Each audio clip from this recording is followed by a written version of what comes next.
Lovely. Thank you, Annie. My name is Helen Krysinski. I'm an improvement manager at ECIST, a nurse by background, ops, so it's ED nurse, ops and improvement.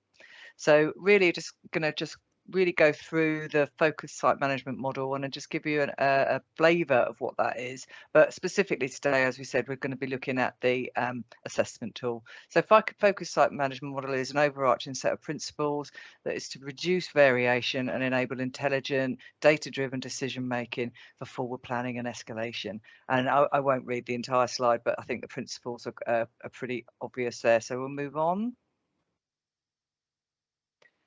And focused site management model is a set of overarching principles written in a mnemonic structure so that actually we can work through each element of that in concisely. And then so the front door, for example, has principles that will sit under the overarching principle: operational oversight and constraints, challenge, understanding and agreeing accountability, site plan and reporting, escalation and discharge. And we'll just move to the next slide and you can take a look at the front door, because I am very aware that some people may have already heard this and we don't want to be repeating that.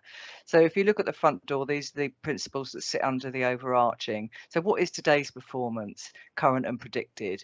These are the things that you can prompt and ask yourself. Are we actively managing the 4-hour standard within the emergency department? Do we know how many patients are at risk of 12-hour breaches, and what are we doing about that? Are we individually discussing those patients, and how are we making sure that they are safely moved from the emergency department, which we know has the potential to cause harm when you're over 6 hours? So I'm just going to quickly just give a couple of points. Under each one of these mnemonics sits multiple points, and we don't want to go through those verbatim, and you will have the slides available afterwards to have a look through. So operational oversight, whole hospital constraints, we're looking at what is the outlier position? Are all patients reviewed by a senior decision maker? Have we prioritised which area to close first? Because actually across and up and down the nation at the moment, we're opening escalation areas that we probably wouldn't have dreamed of 10 years ago. And what is impacting service delivery? So contingency plans, business continuity plans, what extreme weather, prime example for today, and have we got Glastonbury happening in our local area next week? And these are predictable events and things that we actually need to manage. And then we move on to C, which is the challenge. So a bit of challenge is always healthy. It's not a chapter and verse and a Spanish Inquisition when everybody requests a bed, but actually, is this the right person? Is it an appropriate request for a bed? Have they been seen by a senior decision maker? Or are we just admit at the moment because we're under severe pressure in the emergency department? Also, are internal professional standards happening, and how can the organisation help support those internal professional standards? And then we move on to understanding actions and agreeing accountability. And I think this is one of the key things that we see up and down the country as we visit many organisations and observe site management and site management meetings, is the meeting action focused? And with those actions, are they owned by somebody? Do we know what time that action needs to be completed? Are they accountable for that action? And what is the mechanisms for feeding back? And equally, are the actions circulated around the organisation? So everybody is very clear, as Tracy alluded to in the video, that we all know what our actions are, what we're accountable for, and actually we make sure they're delivered, and not working in silos, and it's not just up to the few to support those actions. The site meeting element is key, that you have decision makers that are in attendance. It's completely value lost if we have people in that meeting that can't make those decisions and don't have that seniority to make that decision. So 15 minutes spent at a site management meeting at a senior level can make those decisions, which would actually have taken hours for a more junior person to seek permission within the organisation to make change. And are the actions, so is there a clear plan for the next day?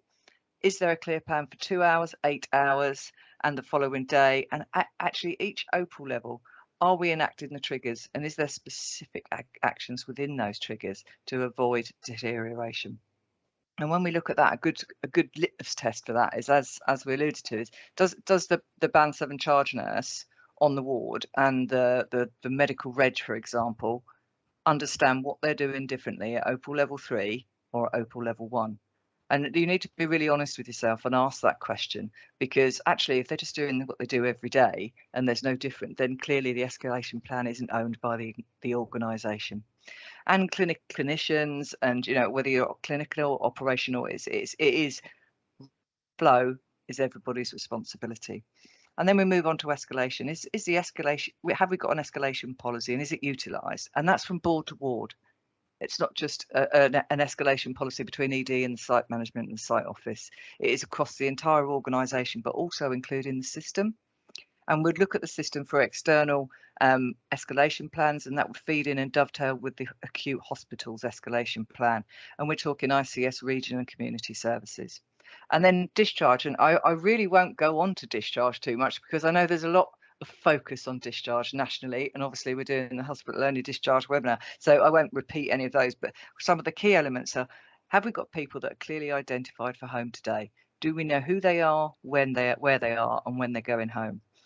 What time frame they're going home, and how will I know they've gone home? And those really simple decisions and simple tools that you'll have in your back pocket as a site manager will give you the power to manage your demand and your capacity and your flow through the organisation.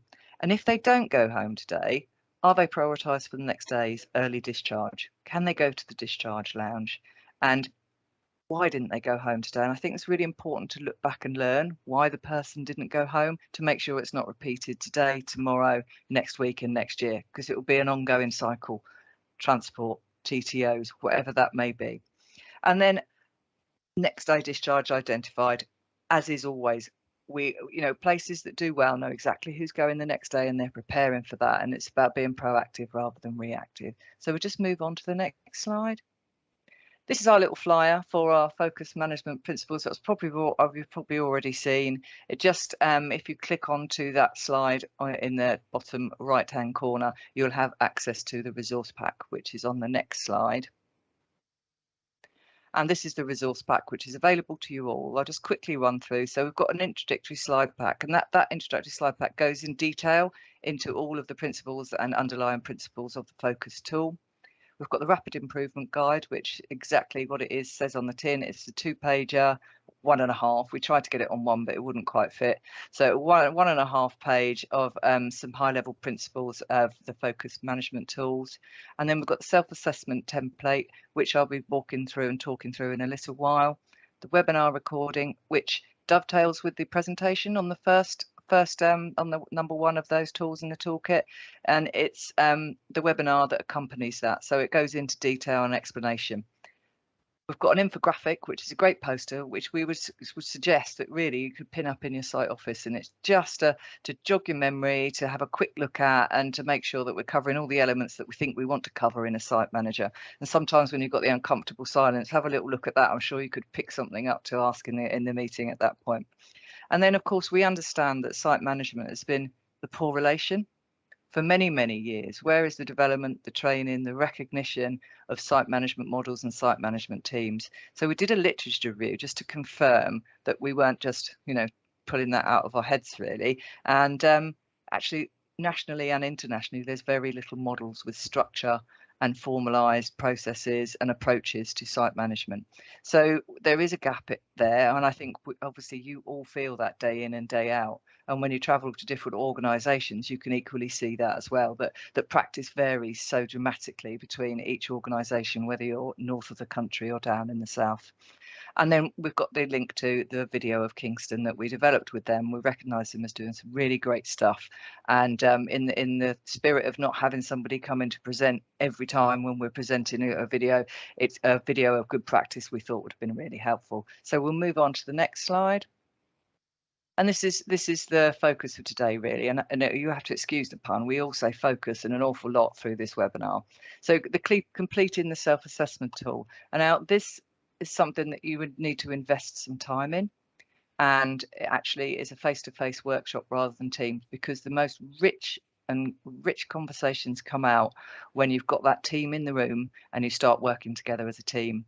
Equally, if you're a clinician that's involved in this right from the beginning, you've got that buy-in, you've got that engagement and understanding of how we've come to the conclusions and the outcomes that we've found after doing the tool. So you would expect to have a head of capacity in the patient flow team at all levels. Executive buy-in is so important, because actually it's top-down, bottom-up approach of this. It really absolutely is, because it is across the whole organisation. ED, of course, would be a nurse and a doctor if possible, specialty representation, matron ward manager and service managers, or ops representation. Next slide, please. So the self-assessment tool is an Excel spreadsheet that we've developed, as in Annie was saying, we've gone up and down the country, looked at good practice and put some principles onto a page that are in a structured format. And equally, you know, we've weighted those as well, so we can see which are the priorities and which are going to have the highest outcomes for making change within your organisation. It's it's clinically and operationally to shape your improvement journey, and I think it's really important that it's an improvement journey. That if you look at the principles, there's no way on earth that you could implement all of those principles in 6 months. So it's a bit about being really clear where the priorities are, and this will help you identify your successes and your celebrations, but equally your priorities and where the focus is needed right now. The instructions are on the front page, but it's just worth mentioning at this point. There's a score of 0 to 4. 0 is obviously the lower end, and 4 is that it's fully embedded and working consistently.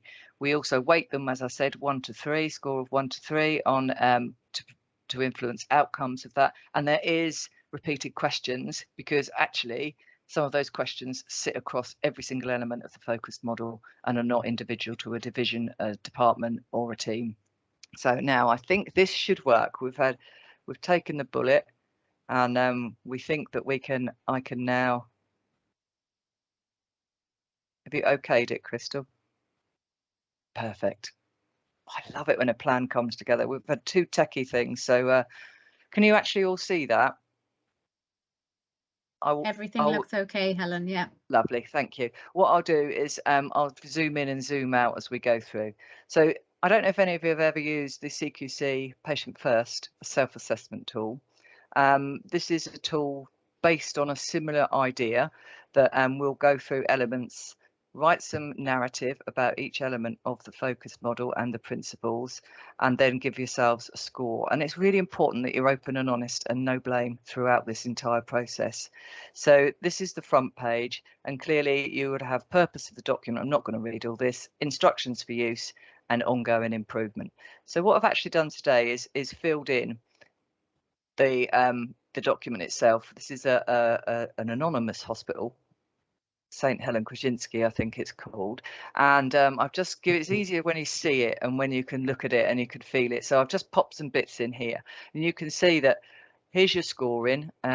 Just made that slide. Sorry, it's a little bit clunky, but I think it's really helpful to see it. So 0 is not in place. 1, you would score as in development. 2, in place but incomplete. 3, your score would be in place but not consistently followed. And 4 would be in place and reliably followed. And I think where you're going to have most discussion is between the 2 and 3. I wouldn't get too caught up on it, but you will genuinely get the feel yourselves when you're having that discussion in the room, whether we've really got it complete, and is it in there, and is it everybody aware about it, and are we consistently following it? So I just zoom out a little bit slightly there, and we'll go over to the first question. So the first question would be, is predictive activity, and I'm only going to go through one, don't worry, used to assess the current position?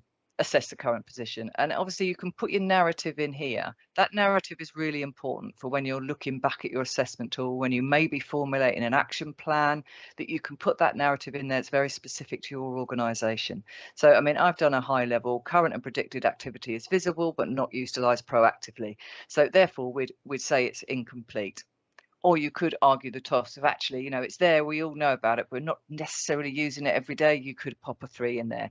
And as you work through the spreadsheet, you can see you then can go on to operational oversight, which has got exactly the same, and all the principles that sit under it turned into a question format, and a format that hopefully you would understand. So in the first column, you've got the overarching question, and next to it, it's a bit more detail about what the question asks, then the weighting, and then you've got your assessment, your narrative, and your current score. And then when you put all of those together, you'll come to the end and you'll have your outputs. And I think this is where it really comes into a valuable tool, in my opinion. Please correct me if I'm wrong.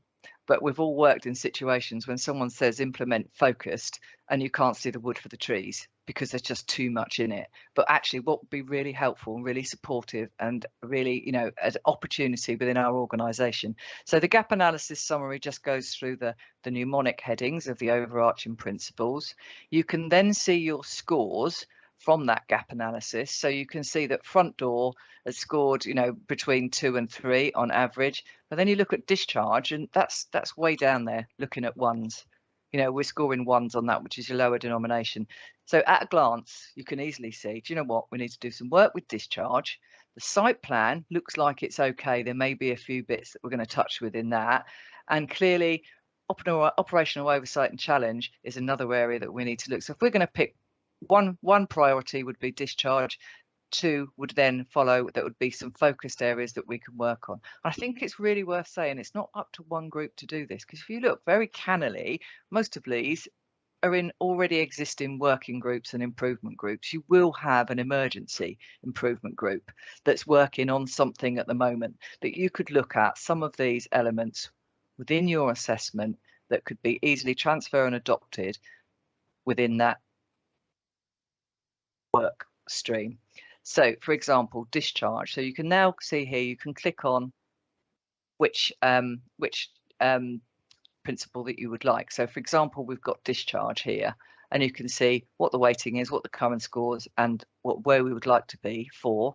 Would I ever see an organisation that scores 4s across the board for everything? No, I doubt it. We're always on that improvement journey, and actually things change. Something that you might have been a 4 on a year ago now currently suddenly isn't a 4. So if we look at the, say for the last one, is there assurance process in place to ensure all patients are discharged from the electronic system? And you've scored a 0. So actually, that is so important when you look at, and that is weighted as a 3, because actually if we don't know on the electronic discharge summary, if patients are going home, how can we ever plan for flow? How can we ever allocate patients to the right persons? How can we ensure that we've got that smooth, safe, timely flow within the organisation for your assessment units and your other areas within the organisation? And then obviously this just, oops. Can you see me? We can see the Teams. That's it. You're back to it. I got carried away with my clicker, I think. There we go. We're back on. Can you see that, everybody? Yeah. Perfect. So, and then with this, you can go on to front door, understanding actions, challenge, and each one of these can be quite easily cut and pasted into an improvement plan if you wish. And you can then obviously put your own interpretation of what that means within your organisation underneath each one of those principles. It's quite straightforward, really. We've tried to make it as user-friendly. I think the investment really, I'll just take that off. The investment will be in making sure that you've spent that time initially with the right people in the room, getting the right assessment. And once you've done that, you can use this, you know, and obviously then go back over time and score yourself against where you were 6 months ago. Have we made improvements, and does it feel better now?